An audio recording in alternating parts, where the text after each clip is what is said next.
Sahabat Pijar TV, terima kasih sudah klik video YouTube ini. Kiranya kebenaran firman yang saudara dapatkan menerangi kehidupan saudara. Untuk mudah menyaksikan video-video lainnya dan mendapatkan update dengan cepat, klik subscribe. Jangan lupa, berkat Tuhan jangan disimpan sendiri. Klik tombol share di bawah dan bagikan video ini ke sebanyak-banyaknya orang yang saudara kenal. Salam terang bagi Indonesia.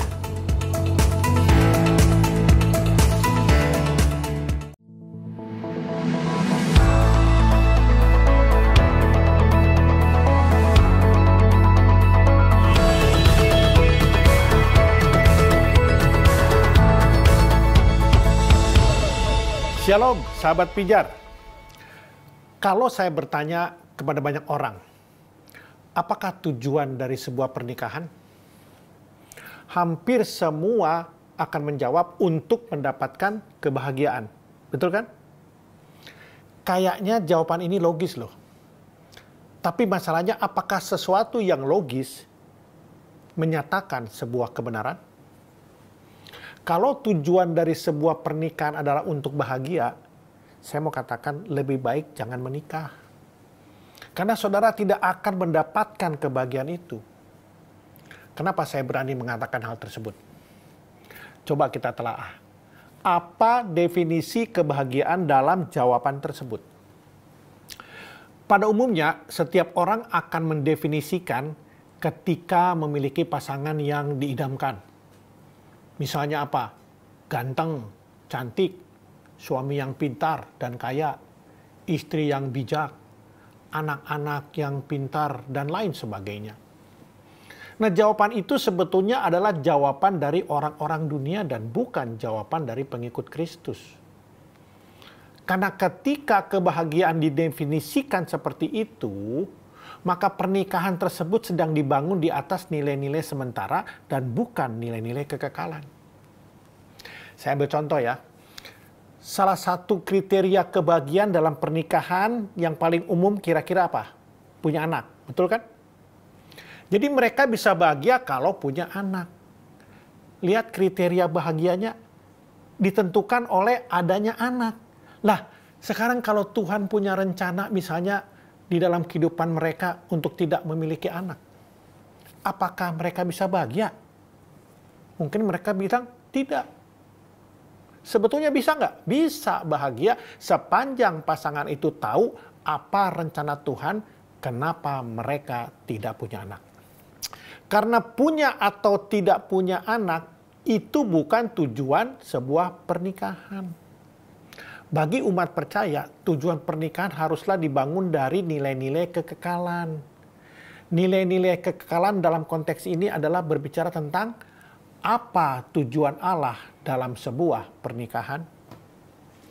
Nah, coba kita kembali ke awal. Apa tujuan Allah menciptakan manusia?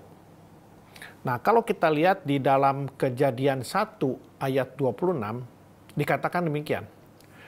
Marilah kita menciptakan manusia segambar dengan kita.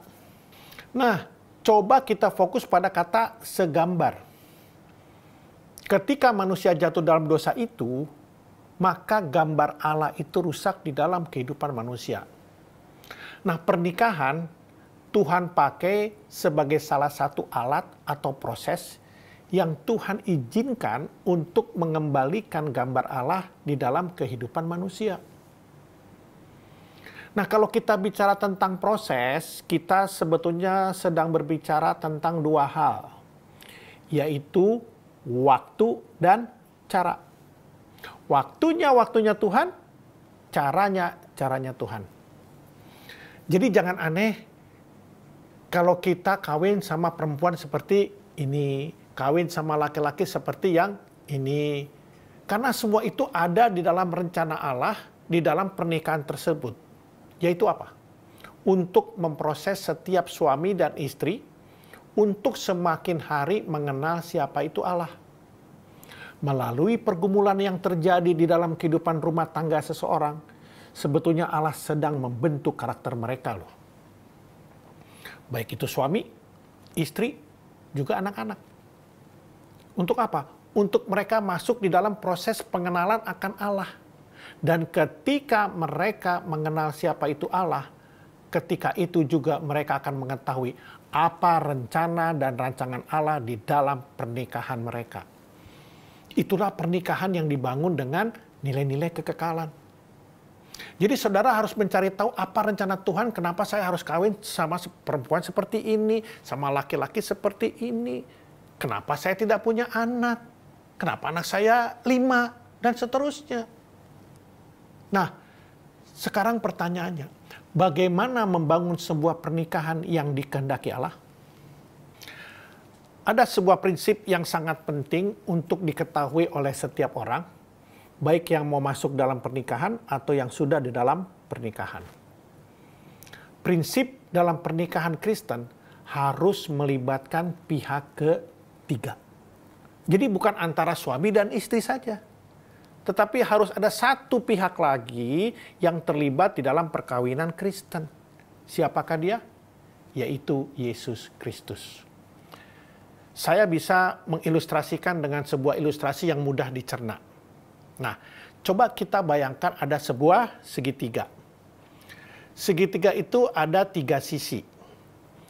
Pada sisi yang bawah, ada 2 sudut, yaitu sudut kiri dan sudut kanan.